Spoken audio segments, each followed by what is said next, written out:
Słuchajcie, witajcie, dzień dobry. Zaczynamy. Tak, dobrze. Let's switch to English then. Welcome everyone. Very good morning. I know that this is not the first session today, but at least I feel like this is the morning. So very good morning. Hope that you had already a good starting point in the conference. Today, we have 49 minutes together, and I would like to focus with you on the hybrid teams, hybrid cross-functional teams. So basically, how we set up ourselves after pandemic in the modern software development world. So the first question I have for you guys, anyone knows why do we build teams? I don't see you because that's the dark cinema, so I just need to hope that someone is raising a hand and can answer this question.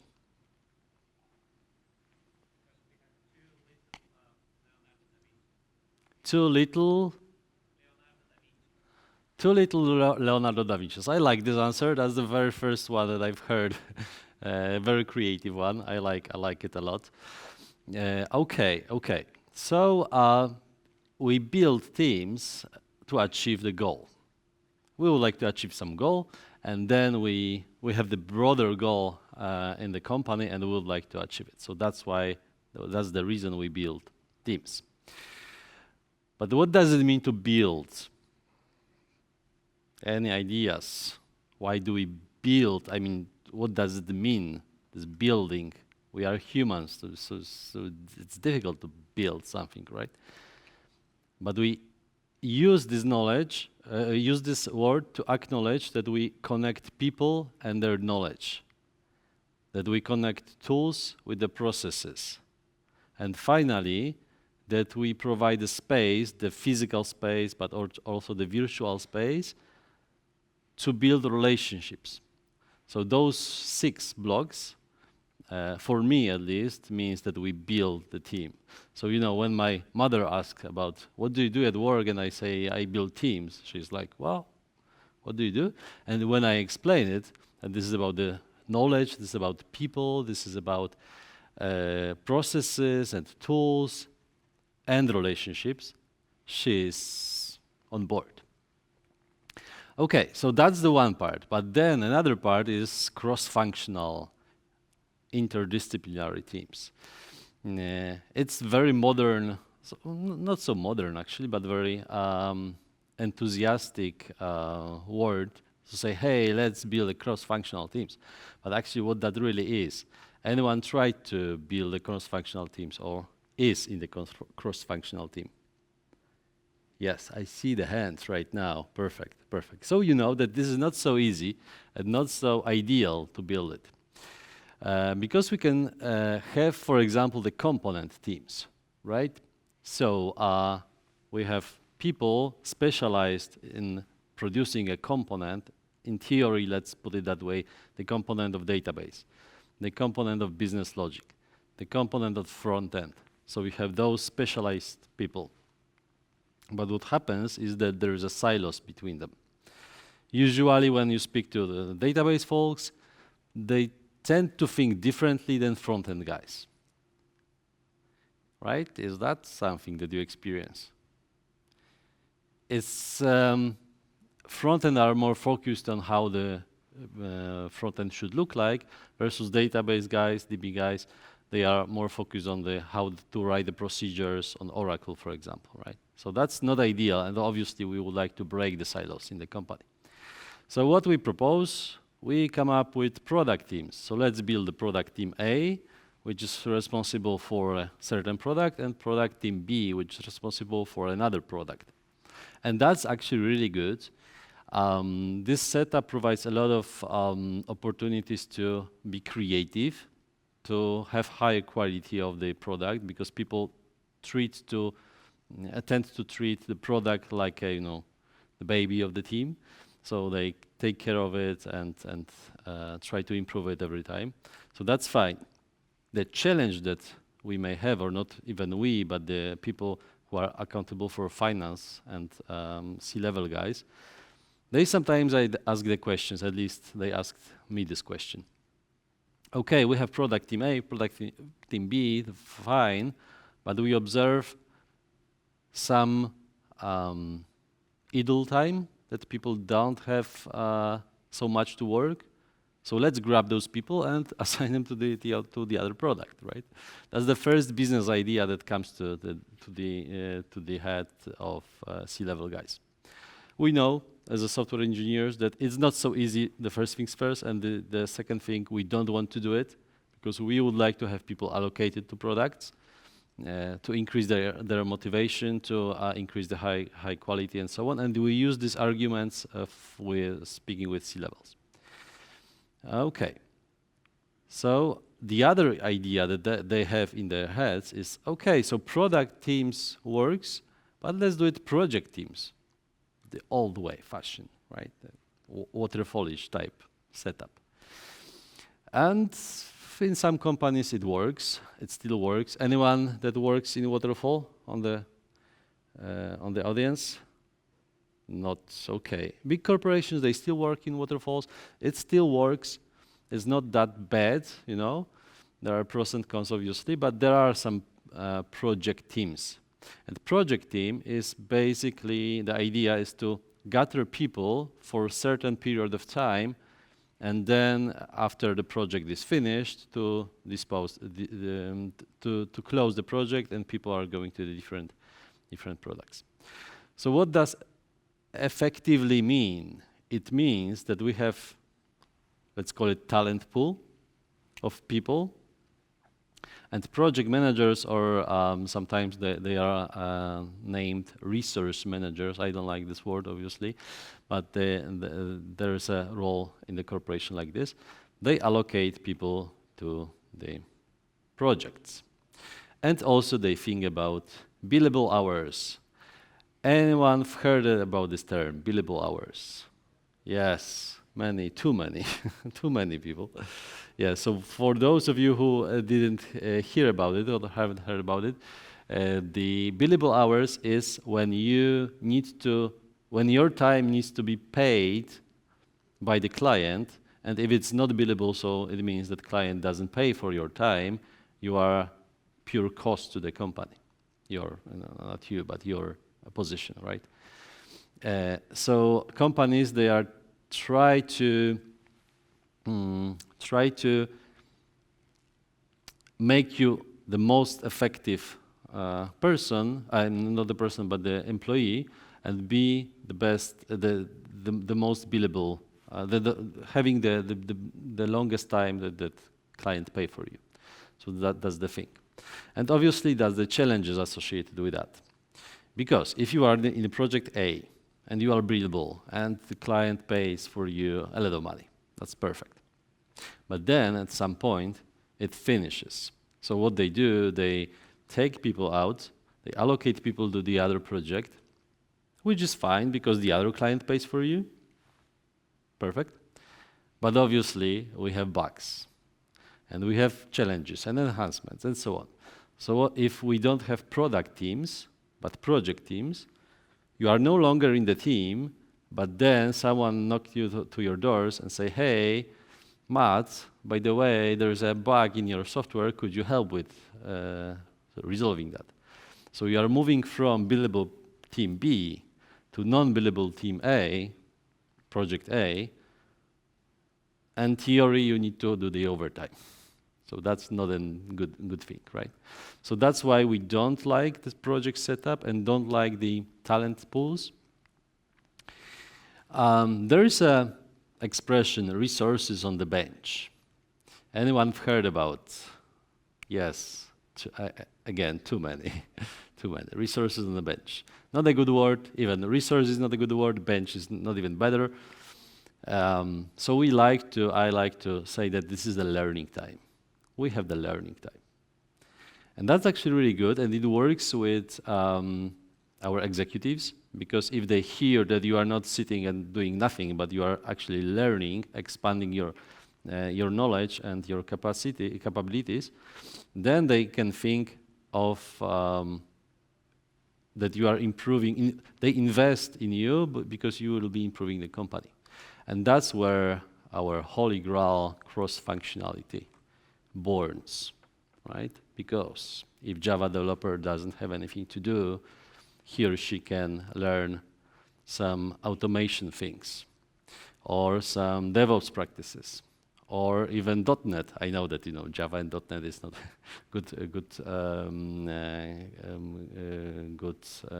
example, but it really is actually, because when you think about product teams that have developers Java and .NET, there is a need for someone to understand both sides. So if only you are the one who can be capable in learning Java and .NET at the same time, this is not so difficult. You can be very valuable to your stakeholders. So cross-functionality promises autonomy and gives the hope for the self-organization. We like autonomy and we love self-organization, right? But we need to remember that this is the promise and hope. This is not guaranteed that we'll be autonomous and self-organized once we are cross-functional. We can be and we aim to be, but this is not like just happening like this. And the other part of it is remote work, another holy grail. Right? Who wants to work remotely in this audience? Many people, but not everyone. Not everyone. Yeah, so remote work after pandemic became more and more popular. And according to this research, obviously 98% of people said that they want to work remotely. But what does it mean to work remotely for us? It can mean that we can have work-life balance, we can juggle work and life, we can adjust our timing, and during the day we can do something with our private lives, and then in the evening we can work. There are obviously advantages of that. But there's a big disadvantage, right? Who likes this type of meetings? No one. I hear the smiles, right? Yes, obviously, at the beginning of pandemic, it was nice to have everyone on the camera, remote drinks and stuff, but it's really tiring for our brains. Zoom did the research during pandemic time, and they said that average remote meeting length dropped at a little bit, but dropped. This is the good news for us. The bad news is that average number of remote meetings per week per employee increased. So we started to meet more frequently for a shorter period of time, but really more frequently, which is not what we would like to do. During pandemic especially, it was very popular statement, a conversation that could have been an email. Have you heard about it? Yes, we had the memes about it. Exactly. And that's true that sometimes it's easier to write a concrete, clear email instead of calling out the meeting with 20 people. That's true, but also I would like to show you the other side of the coin, which is that email that should have been a conversation. Because sometimes we lose the common sense of the conversation when we write the email, and sometimes we lose the agreement. There is a lady that I would like to show you, Vanessa Bon. She wrote this book. I encourage you to read that. And she prepared the research. And the research said, so basically the research was that 45 researchers asked 450 random people. And some of them asked, exactly half of them, I guess, asked about remote. The question was remote, online, and the other was face-to-face. And that's the consequence of this research, that face-to-face request is 34 times more successful than the email. Basically, the request was the same. They asked the same question, but some of the people just sent an email, and some of them had a face-to-face conversation.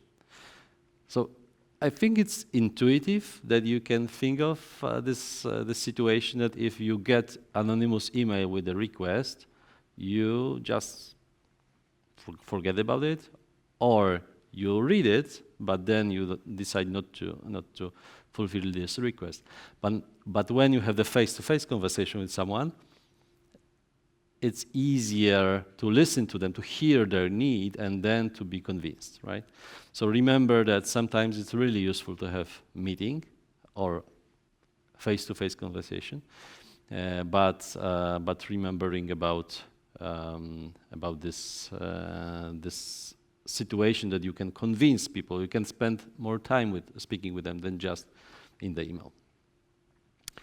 Okay, talking about statistics and researches, there are mental health perspective. So according to Forbes, 69% of remote workers reported the burnout due to remote communication. It is difficult, but it can be a burning out when you have all calls and your brain is to process many people on the meeting, on the cameras, without, experiencing the real humans.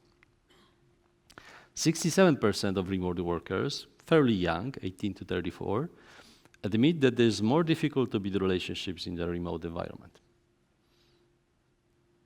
It is actually, right? Do we have anyone who changed the job during remote working, like a fully remote working? 4, 5, 6, yes, exactly. You can tell that it is not so easy, especially if you are on the leadership position, because leadership is all about building connections, building a relationship with each other, not only leadership, but leadership also. So when you need to start fresh in the company, just with your laptop and anonymous emails that you need to reach out to and build relationships via online tool, that's painful. That's very painful. Some more statistics. 53% of remote workers admit that it's more difficult to build relationships with others at work. So that's from Forbes, yeah. Obviously, there are a lot of numbers and a lot of this research, but what it indicates is that it is actually difficult. Half of us have difficulties with that. This is a very good example. As you can tell, remote employees felt left out during pandemic. So the blue dots corresponds with on-site employees, and the orange dots, orange or red, orange more in this screen, remote employees. And you have the questions here. So the pattern is, we can go through the questions. The first one was, the colleague don't fight for my priorities, so I don't have anyone that I can rely on. And when you are on-site, you have the less tendency to feel that you are alone, right? Left out. The other question, colleagues say bad things about me behind my back. Whoa, that's difficult. And again, remote employees feels that there is more colleagues, or there's more tendency that they can do something behind our backs. It doesn't mean that it is like this. It is about, whoa, fresh air. It is about tendency, the feeling, right? Oh, I feel like I'm on the ship or something. There's a lot of wind going on. Okay, and so on and so forth. So that's the pattern, right? When we are remote, we feel more alone. We feel that no one takes care of us, and that colleagues doesn't care about us, our priorities, our thoughts, and so on. Even though the last one, colleagues lobby against me with others. That's very strong, right? That we may feel that someone is lobbying against us if we are working remotely. It's all about this connection, right? We don't feel the connection, so our brain generates the reasons why we don't have this connection, right? Productivity perspective. 35% of remote workers feel more productive while working from home. That's a positive number, right? But on the other hand, I feel like just 35, so 1/3. So 1/3 is more productive, and 2/3 of our organization is not productive, or not feeling more productive. So what does it mean? That I feel less productive? I need to actually find about the research about less productivity. It was just a positive question. But the thing is that we tend to say that we are more productive at home because no one disturbs us, we can sit down and write the code and everything's fine. But again, if we work in a huge corporation and just write, JSONs or XMLs or whatever, and don't pay attention to be creative, that's maybe fine. For some period of time, it's fine. But if we would like to come up with a creative feature of the product, if we are a product team, if we are really interested in generating new revenue for our company, that would be better. If we are really thinking about generating the revenue of the company, we need to spend creative time together with a whiteboard, with exchanging ideas. Have you heard about the example that we call cocktail party at work? It's basically work like this, that if you are remote, you call the meeting, you have the meeting, you speak what you like to, you talk about what you like to talk, and that's it.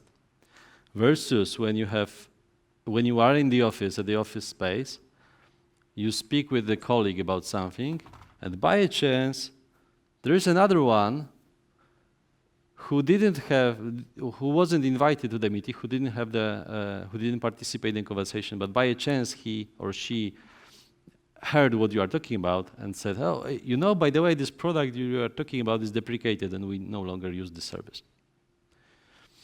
It happens sometimes. So that's why we need to have this creative time.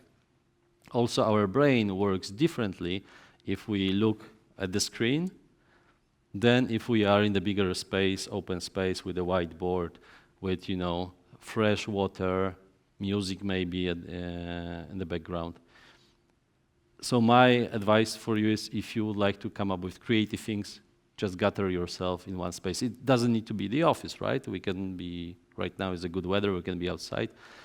Grand Parade has the office next to the river, so we sometimes go next to the Vistula River for a meeting. So we can be creative, but definitely it's worth to be face to face. And CEO perspective, obviously. Anyone heard about his or her CEO talking about remote work? Not really. I have some conversation with C-level guys, actually a lot recently. So I understand how they think, and obviously, almost all of them says that employees need to be in the office to maintain the company culture. Company culture. What's that? Anyone on the audience that understands what the company culture is? There's one brave person. Yes, I'm asking two, three. I'm asking that because for us as engineers, when we speak about culture, it's like, what? What does it mean? We are here to program, not to build a culture. This is a very fuzzy word. So it really is very critical. We don't understand it. I was a Java engineer, so I understand the engineering point of view that culture is very fuzzy. But at the same time, culture is something that makes you stay in the company or leave the company. Culture is connected with the behaviors.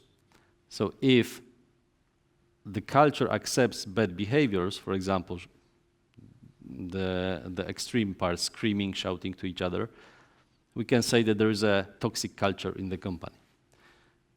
So that's why CEOs would like to have people in the office to build the culture, because to have the positive culture, the culture of building relationships, culture of understanding, culture of accepting the others, culture of diversity and inclusion, right? We are a multinational environment in Grand Parade, so we would like to see that people feel accepted from different countries. 73 of them believes that remote work increased the risk of cybersecurity. I was surprised at just 73 of them, right? It increased the cybersecurity issues, and for example, banking industry. I was working in banking industry a couple of years ago. It is a very restricted environment, and they are crazy about security. And you can tell if someone is Do we have anyone working in bank? No. We have, oh, there's one person. 2, 3, yes. We have some banking companies in Krakow, and I see very busy offices there, like HSBC, State Street, UBS. There are many people coming to the office every day. One of the reasons is, I guess, cybersecurity. Okay, and coming back to the beginning, when we had when you had this slide, that 98% of employees still want to work remotely, with all the challenges. So there are two ways I see it. The first way is that we know how to deal with the consequences and the drawbacks, or we are not aware of the consequences. And to be honest, I don't know, everyone is different, but I observe that many people, at least in my company, is not aware of the consequences of working remotely. Everyone says they want to work remotely, but then we have many cases of the burnouts. We have many cases of depression. We introduced second helping line, psychological helping line, because just the one was not enough. There are a lot of different signs that tells me that this is not so easy to work remotely. We also have many people from abroad that usually come to Krakow alone at the beginning from very countries far away, like Brazil, India, Greece, and they felt alone. They asked me, they knock on my doors and say, "Hey, Tomek, I would like to be in the office, but there is no one there." So then how I can convince people who live in Krakow longer that, hey, come to the office to help your colleague? It's challenging, but definitely we need to remember about this mental health aspect. Okay, but it's fairly easy to say Krakow, but if we have distributed teams, that's even more complex, right? We have teams that one person is from India, one person works in New York, the other in UK, the other in the Central Europe. That's not an easy thing. So remote or from the office? Co-located or distributed? Cross-functional or specialized? That's the question that we ask ourselves in the company. What is the type of the company I would like to build? Before pandemic, again, I feel like it was ages ago, and it was just 3 years ago. But before pandemic, most of the companies were maybe distributed, but then in the office full time. I remember in the Polish market at least 2 companies, which actually tend to be one company with 2 different brands. I will not call them by name, but I remember that they were advertising remote roles. And then my friend was working in this company, and they had like huge software to track your activity during the day. He said it was very difficult. He even had to work during the weekend to make up the 40 hours of this activity tracking time. Right now, after pandemic, it's unbelievable, right? Or maybe there are some people and some companies that have this setup, unfortunately. But the environment I operate in, it's sort of unbelievable. We trust people that they put everything they can. Obviously, there are some corner cases that we need to figure it out, but in general, people are worth trusted. Co-located, distributed, obviously we have distributed environment, and cross-functional, specialized. This is the dilemma that I mentioned at the beginning of my talk. Specialized has some pros and cons, and cross-functional has some pros and cons. We go through cross-functional solution, but we are not blind that this is not possible or very hard to achieve full cross-functionality in the team. That QAs will be developing in Java, and Java developers will be able to or will be willing to help QAs in automation. So we have remote, distributed, and cross-functional culture of the company. And the hybrid mode.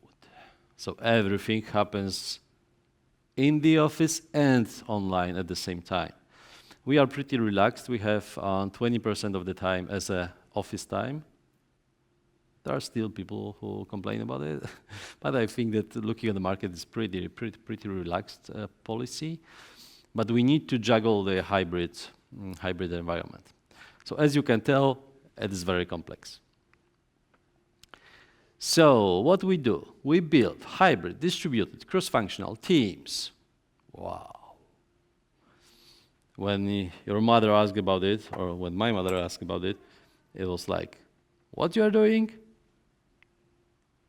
So I told her that we connect people and their knowledge. We use tools and create processes. We give people space, physical space and virtual space, to build relationships. And that's how we build this hybrid distributed cross-functional teams. It was more understandable for her. So now, some example. This is our example of Grand Parade. We have 19 nationalities in Krakow. People work in Krakow, live in Krakow, sometimes remotely, but are here in Krakow. We have at least 120 teams. 7 locations because we have a global company. We are a global company. Grand Parade is a part of a bigger group. So we have 7 locations across the globe. We have 7 tools to working together. I will be not mentioning the names, but 7 tools is a lot, and people are confused which tool they should use. We write on Slack, and someone responds on Teams. It is difficult, but because of the complexity of the environment, we have to do that. We have 4 large gatherings per year, usually. Right now, I think it's 2 to 4. Depending on the year, but we try to gather, not everyone because we are a huge corporation, but we try to gather people here and there to build those relationships across the locations. So the team perspective that I think about it as building a culture of the company is that it's important for me that culture is diverse and inclusive, the environment is diverse and inclusive, because then it's all about accepting people, but also it's about creativity. Because people who have different characters than us and the ways of living may come up with different solutions that we see. Creating space, safe space for people to share their ideas, their solutions, share their opinions is critical. Because if you have in one room, let's put it that way, one small meeting in one room, 10 people, and there are some people who have the tendency to speak more loudly and they speak a lot, and there are some more shy people, you can have, as a leader, you need to be responsible for looping everyone in. So if 4 people are speaking loudly and 2 are shy, you need to, first things first, see that, understand that it is happening, the process, the group process behind, and then let them express their thoughts. Ask about, hey, John, what do you think? I see that you are quite quiet today. Or maybe I wouldn't put it that way. Not to blame anyone, but I see that you may think about it. What do you think about? So to allow this person to shine as well. And clearly define the expectations and responsibilities. Responsibilities, obviously, first things first. We are at the work. We are accountable for our work. We are responsible for our actions. We need to execute that. But on the other hand, the expectations that employees, your colleagues may have towards the team. So if you work in the project team and they would like to work in a product-oriented environment, and you see this is not so easy to just change it like this, you need to set the expectations to them and say, hey, John, it is what it is right now. Here are the actions that I will take to make it more product-oriented. I will speak with the CEO, I have these arguments, and so on. But right now, this is the project-oriented organization that it will be for some period of time. So to set the expectations at the beginning, not to overpromise that the world will be ideal. Optimize onboarding. This is critical, and I'm not sure about how you feel about your onboarding, especially when you change the job during this remote pandemic time. But having the face-to-face time at the beginning, in the onboarding, allocate the buddy or the person who will speak, who will take care of someone that is joining your team, it is critical. Focusing on the results, not the activity. Remember, I mentioned this company who was tracking the activity while working remotely. That was their way. It's not for me to judge if that's good or bad, but for me what works is I focus on what's the outcome, what's the results, what you produced. We agree on something, and then do you deliver it? But also be flexible, so not to think about you need to do it today and that's it, because people may have different different day plan, but to be flexible. If someone needs to go outside during the working hours, that's fine. At least for me, that's fine. I don't see any problems if someone is, in the middle of the day doing something else. Just if she or he tells me that, that's okay. And the individual perspective. At the end, ask about the other person's feelings. So how do you feel? How are you? I know that this question, how are you, is like very common, and we don't pay attention to that. But really, the message is strong.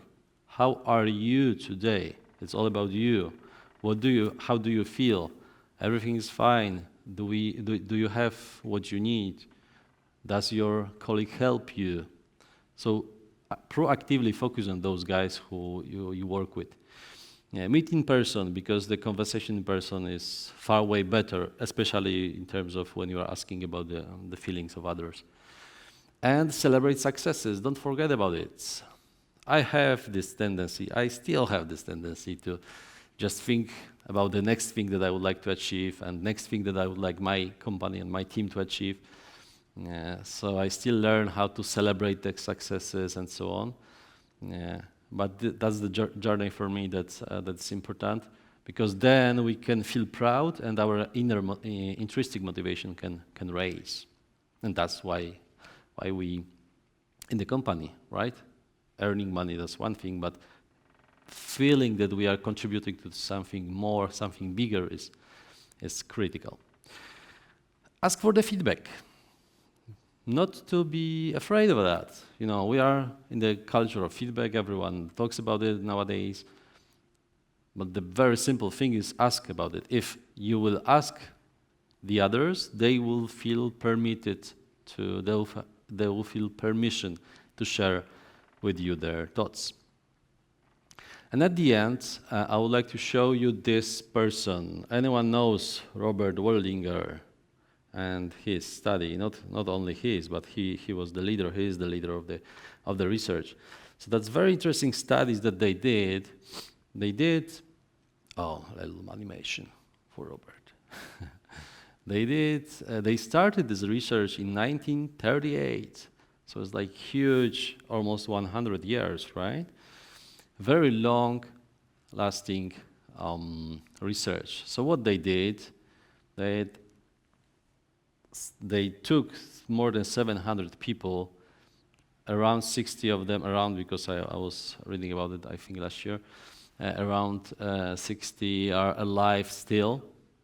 And they were every year conducting the conversation with them. That's the example of the person, the one man, age 19, 47, and 87. And they had a conversation with them about the quality of their lives. They did medical research, and not research, but medical tests with them about their bloods and so on. And what they did, they found out that building high-quality relationships keeps us healthy and happy. There were a lot of people from different cultures, from different environments. They said that there was one President of United States.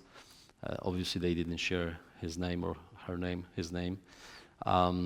There was people who climbed the corporate ladder from the down to the top. There was the ones who did this road in the opposite way, so from the top to the bottom. There were some people who developed some illnesses, alcoholism, depression, and so on, depression. And that's the key they found out, that high-quality relationships keep us healthy and happy at life. And why I'm telling you that? I'm telling you that because especially if we are engineers, we are focused on developing the code, we are focused in maybe right now on pair programming and peer reviews and code reviews. But it is really about building relationships. I have different talks. We don't have the time today for talking about pair programming and code reviews. There are a lot of challenges inside this process, but it is about connecting two people working on one thing, and there are some tension between those two people if the relationship is not built properly. And obviously, some people can say, and that's totally true, that the work is just work. I build high-quality relationships after work with my friends, with my family, and so on, with others. And that's fine. If that helps, if that works, that's fine. For me, it's important to have the relationships at work as well, because it's decent amount of time I invest to be there, right? So if I'm even more than 8 hours every day with colleagues from the company, I would like to have relationship with them to have something out of not only the money and achievements, but also the relationships. And at the end, I would like to leave you with the other quotation from Robert, that good life is built on the good relationships. So I wish you to build strong relationships, and actually the conferences are the good ones that you can build. You are not, mostly you are not alone here, you are with your friends. If you are alone, you can build relationships with others as well. Just say, hey, hello, I'm Tomek, I would like to chat with someone. Do you have some time, Just to be humans for each other. I think that's critical. So thank you very much for this time today. Let's stay connected. I'm online. If you would like to find me and ask questions, I'm over there. So thank you very much.